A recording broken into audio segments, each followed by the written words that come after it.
I'm Andrew Deneau, lead campaign designer, and today we're excited to introduce you to a big new feature in Company of Heroes 3, our dynamic campaign map. Company of Heroes has always been about taking command, making the right decisions, and forging your path to victory. The dynamic campaign map provides a new high-level strategic commander experience where you command the overall war effort in the region.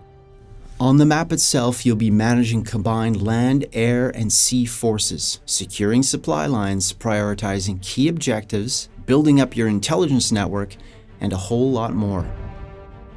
This new campaign map layer will complement and influence the classic boots-on-the-ground RTS gameplay and make for a super replayable single-player experience.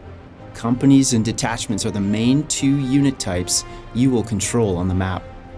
You'll be using these units to perform all types of actions, from campaign map combat to capturing resources and objectives and cutting off enemy supply lines.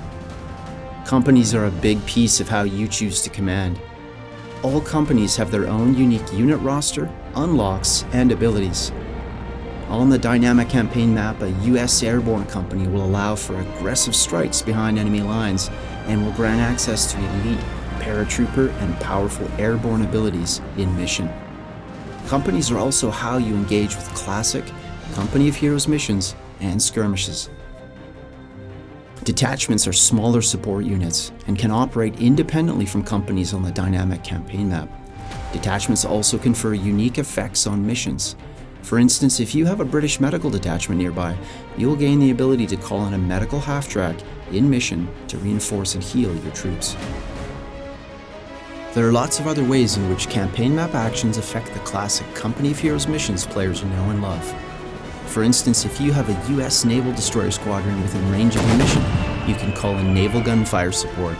However, that's only if you haven't used your US Naval Destroyer to recently soften up the enemy on the campaign map. What's more, if you bomb a mission space before starting, you'll see the results when you send in your troops.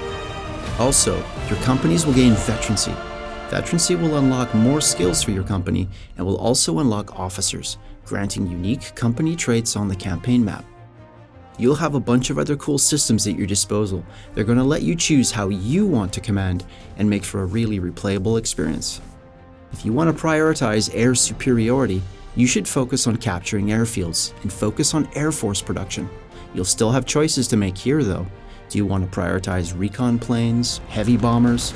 Personally, I love C-47 squadrons as they allow for supply drops and airborne company drops behind enemy lines. Perhaps you'll prefer to focus on your relationships with partisan forces, increasing your intel networks and sabotage capabilities. Maybe you will occupy each and every territory, securing your supply lines along the way. Or perhaps you will risk behind-the-lines operations to quickly achieve key objectives. Will you favor elite special forces companies or formidable armored units? Will you employ a detachment heavy strategy or invest more in upgrades or naval power?